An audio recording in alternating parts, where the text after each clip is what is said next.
mulut yang harus kita bersyukurlah kepada Allah Subhanahu wa Ta'ala bahwa kita masih bisa dibicarakan, ya, masih bisa kita berbicara. Lalulah kita gunakan mulut ini dengan hal-hal yang tidak baik. Semoga memfitnah orang, menipu orang, mendustai orang, mencaci maki orang, dan menjelek-jelekan orang. Ini yang dikatakan zina mulut, zina perasaan atau hidup. Kita bersyukur dikasih kita dan Allah Subhanahu yang perasaan.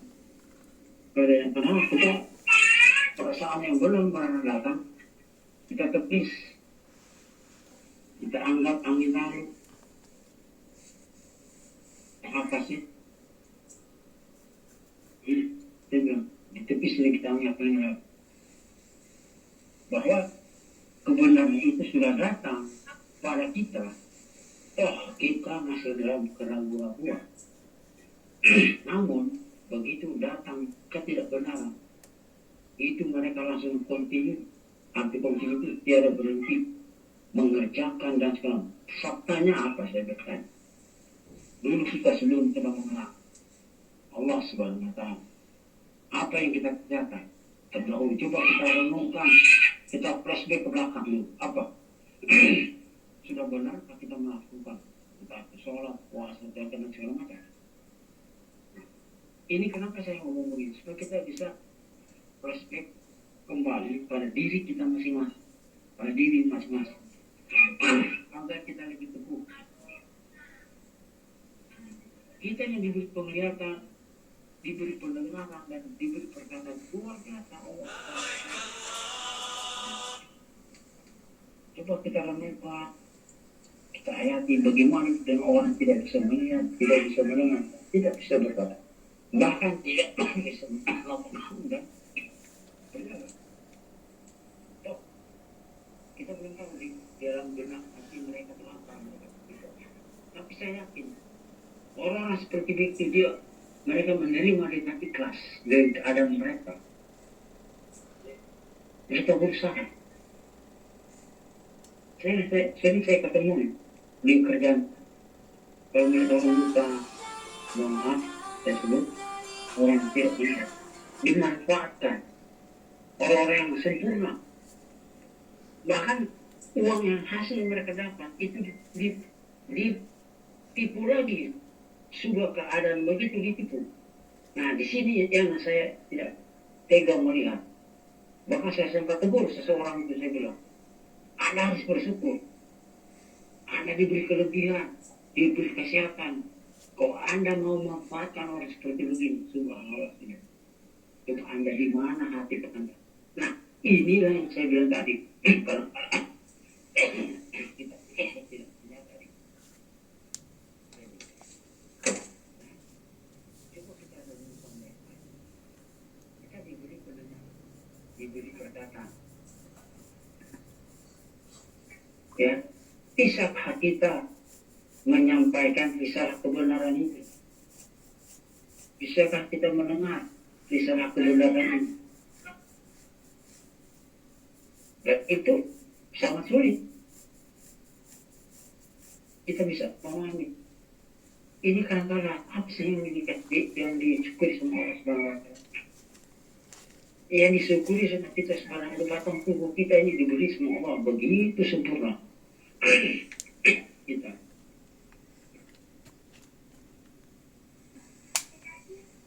Kita diberi kesempurnaan batang tubuh, bisa berjalan, bisa makan dan segala macam.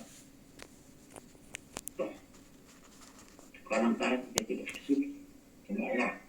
Bahkan batang tubuh kita yang sempurna kita salah gunakan. Ya, kita gunakan di dalam hal-hal yang dilarang oleh Allah. Banyak orang mengupas sholat. Mengupas sholat. Amanah Allah yang mana sebenarnya yang harus kita jaga? Ya batang tubuh kita ini harus kita jaga amanah. Cuma amanah Allah itu amanah orang tua. Ini yang dikatakan sholat, jadikan sholat. Banyak orang lupa sholat, tetapi mereka ingkar, mengungkar dalam sholat itu, ya, jauhi larangan, jauhi larangan sudah kerja kita.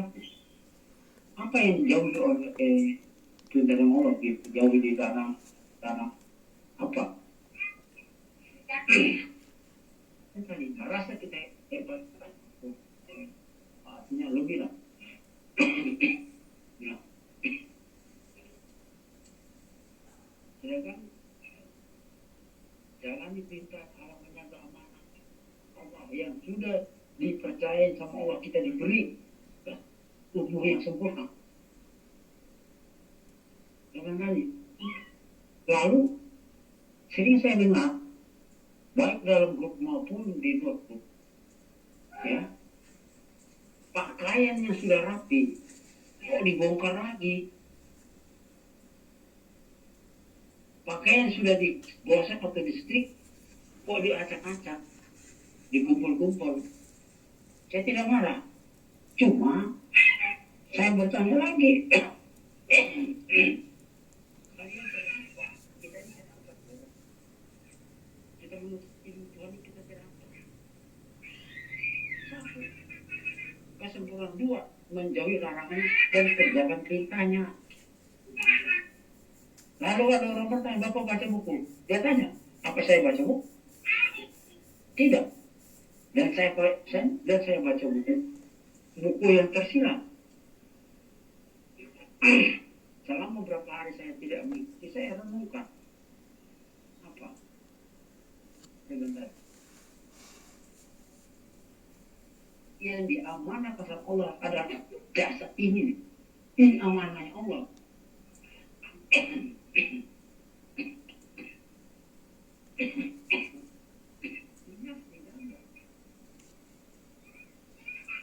Dijaganya bagaimana? Dengan iman, dengan kepercayaan yang penuh.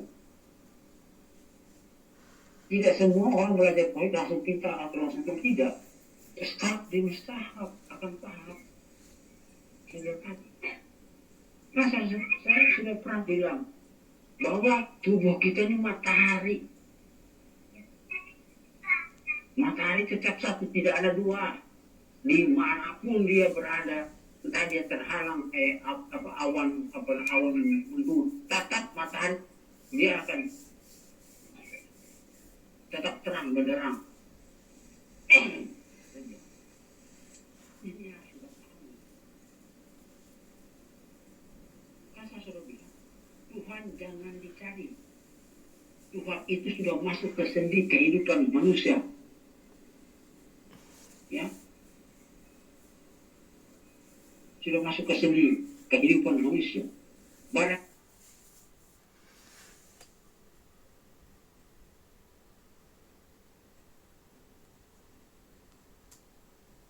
siapa memahami dan mengadakan perjumpaan dengan Tuhan, maka dia akan berlaku kodrat dan irada Tuhan pada dirinya. Nah, ini yang harus kita pahami. Hati berlaku kodrat dan irada Tuhan pada diri kita, bukan langsung batu kita bismillah langsung jadi emas, bukan di situ letak, bukan. Hati berlaku kodrat dan irada Allah pada diri siapa? Menjauhi larangan, kerjakan perintah. Itulah berlakunya kodrat dan iradanya Allah. Saya bilang tadi, paling dekat sekali kalau kita mau paham tentang Tuhan, ya hidup itu sudah. Hidup itu yang dikatakan Tuhan ada pada diri kita. Apalagi kita mau cari. Apa kita mau cari? Coba bayangkan, Tuhan sudah mesra pada tubuh kita. Masih lagi kita berteriak. Mohon maaf, saya tidak menyebut Allah Akbar, Asyhadu nyaringnya. Ini saya bilang tadi, peribahasa jauh di ujung dunia kelihatan, baca di depan mata tidak terlihat. Kenapa? Yang membimbing Tuhan itu manusia itu sendiri. Tuhan tidak pernah membimbing manusia. Justru manusia itu yang membimbing Tuhan. Apa arti membimbingmu? Hijab. Fakta. Biar orang buta, biar orang tuli, orang bisu, dia tahu dia berada di dunia. Itu namanya tentang Tuhan. Bodoh. Sebenarnya. Bodoh. Timbong ay panas tuh tuh. Harus teguh. Memang saat ini mungkin di rekan-rekan ada niat sesuatu yang belum dikabulkan sama Allah, tapi sabar. Dalam sabar itu ada kasih sayangnya Allah. Dalam sabar ada kasih sayang kita. Itu harus kita tunggu. Masalah kita berpulang ke rahmatullah, kita rasakan singkat nanti. Kita sempurna kok pulang nanti.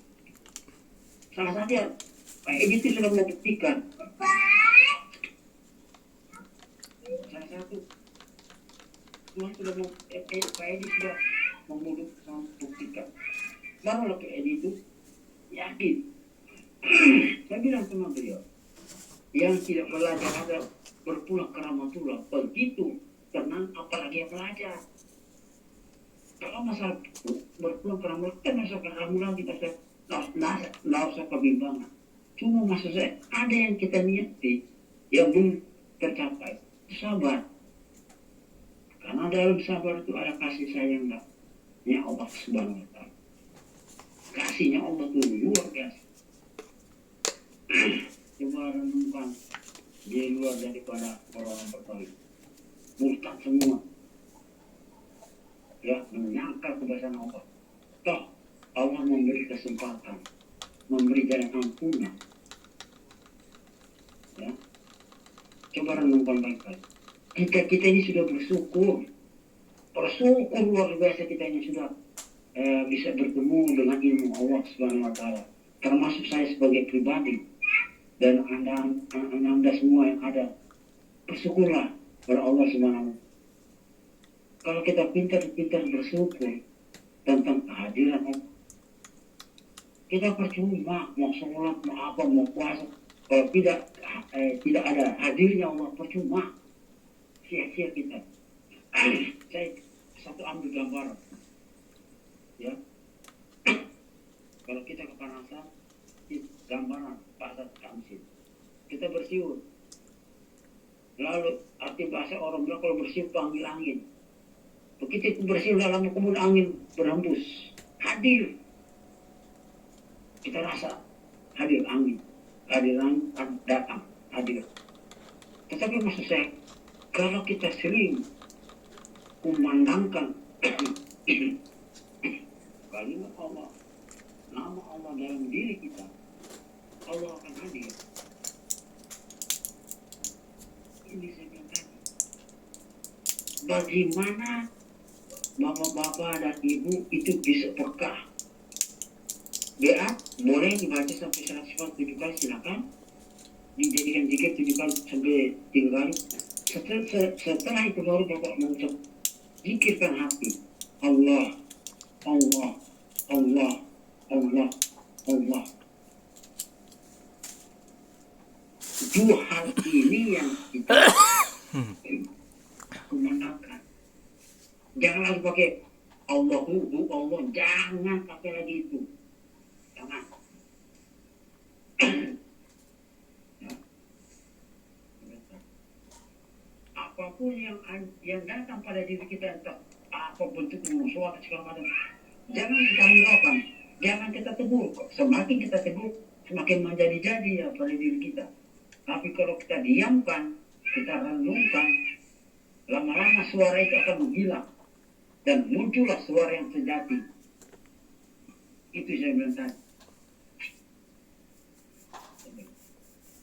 Ini kadang-kadang kita berbicara itu suara.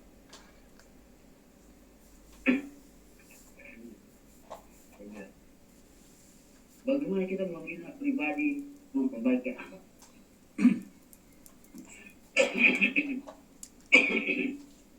Dalam menyikapi takdir terhijab, kadangkala yang membatas kita ini adalah diri, nafsu,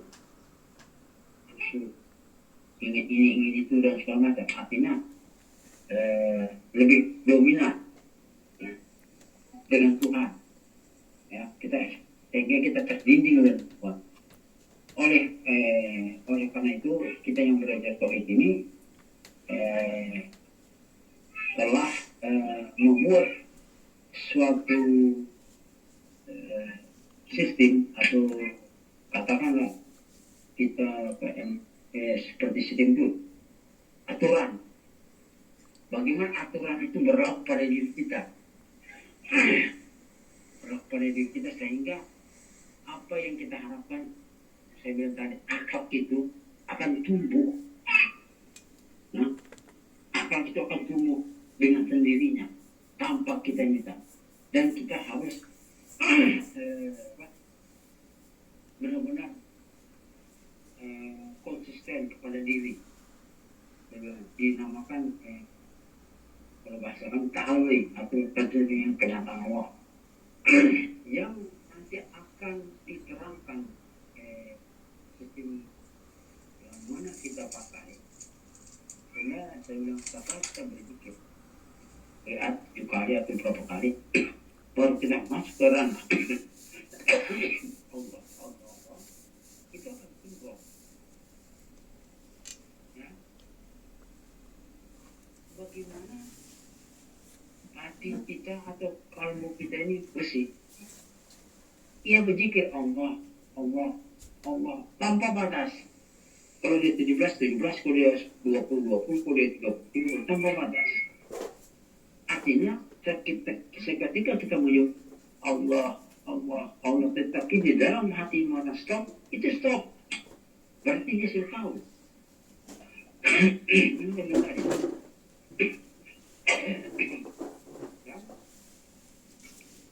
Kita berjuang untuk apa? Berjuang untuk diri kita dan keluarga kita. Ya. Inilah saya bilang untuk menyelamatkan, dan kita berjuang untuk mensucikan tubuh atau jiwa kita. Ini yang kadang-kadang orang tidak akan sampai. Kita jangan terkecoh dengan bahasa-bahasa orang tarekat, orang hakikat. Ya, sebab kalau orang di tarekat di hakikat itu ada dua dimensi. Bisa ke Tuhan, bisa ke hantuan. Ini karena saya mau belajar di situ. Jadi karena berani saya ngomong begini karena saya bertahun-tahun belajar di situ.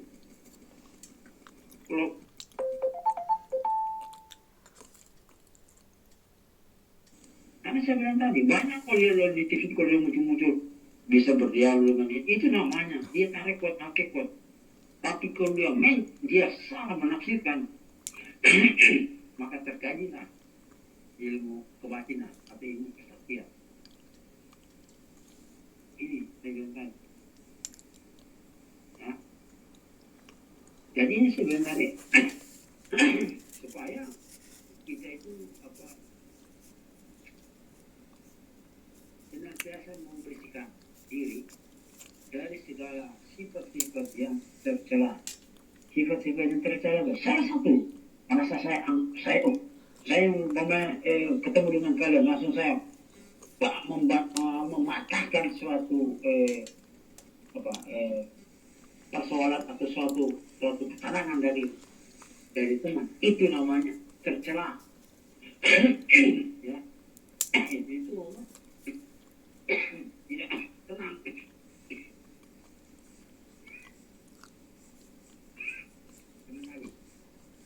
Sehingga bagaimana kita bisa menghindari, dan kadang-kadang kita dihiasi dengan dengan diri yang segala mau dipuji sama orang.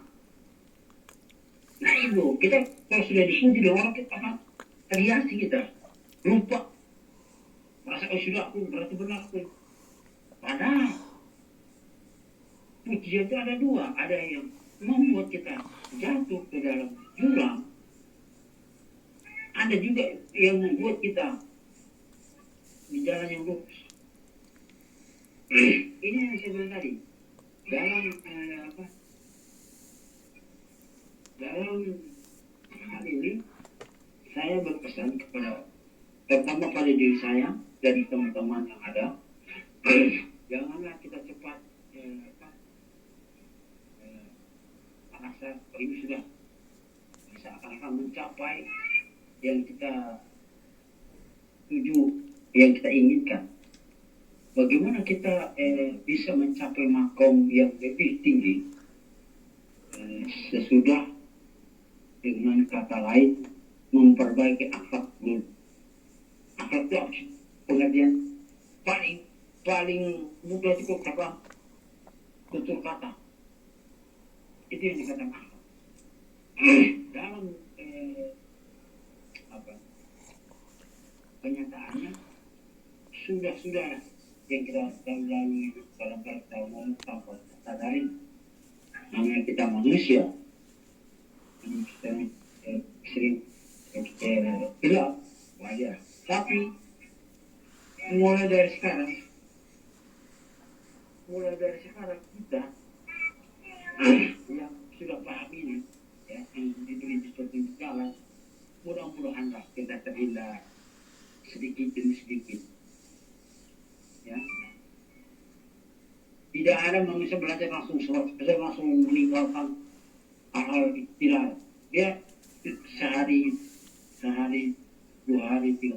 Dia akan perlahan sehingga dia bisa ini bisa dilakukan. Ya.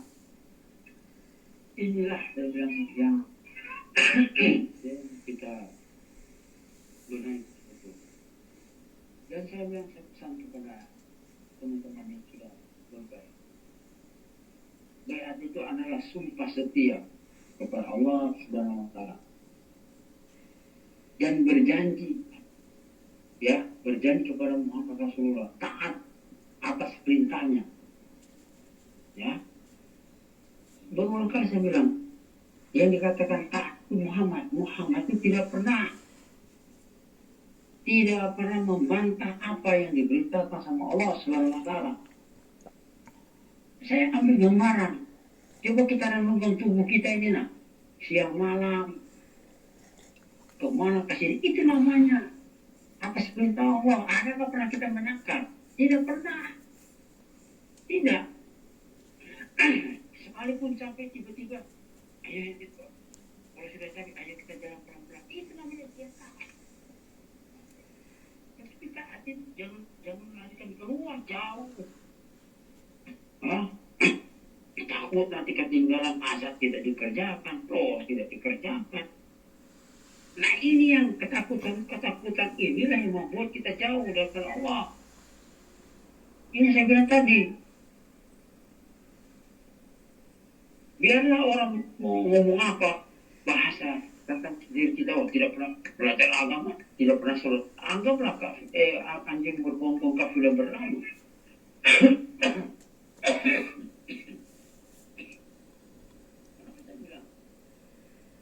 Kalau bapak dan ibu mendengar apa yang saya sampaikan, coba itu. Barulah ibu dan bapaknya, benar juga kalau ngomong. Saya bilang, saya ini sudah kenyang. Ini orang di Indonesia diam aja. Bahkan tadi saya, orang itu kenal juga sama saya. Ternyata dia sering nonton di YouTube, di Facebook. Dia datang menghampiri. Dia kenal sama saya. Dia bilang, 2 orang tadi pertama teman, kedua itu orang asal dia dari Botang. Lalu dia mendekati,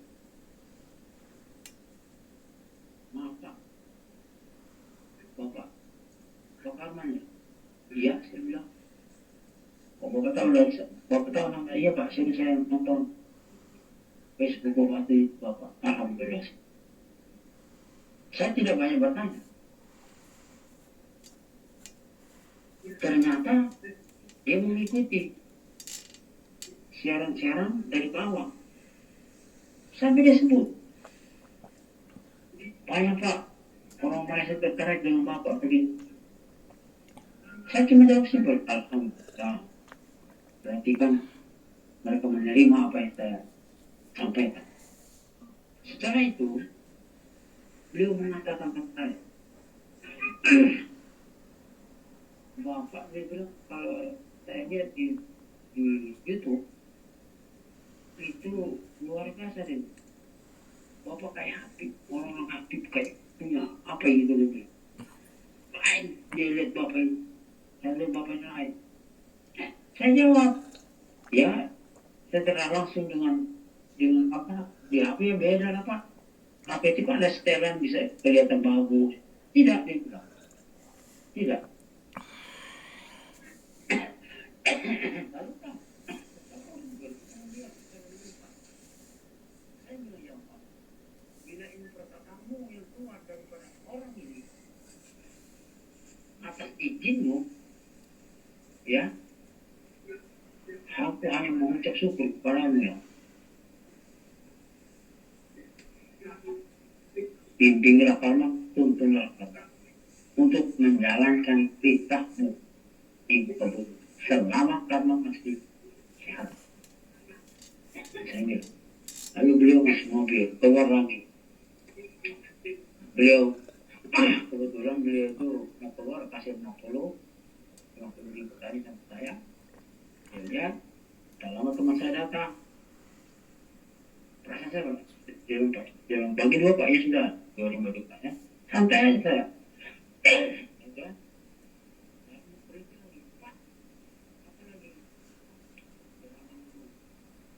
Saya lagi waktu praktek. Ini.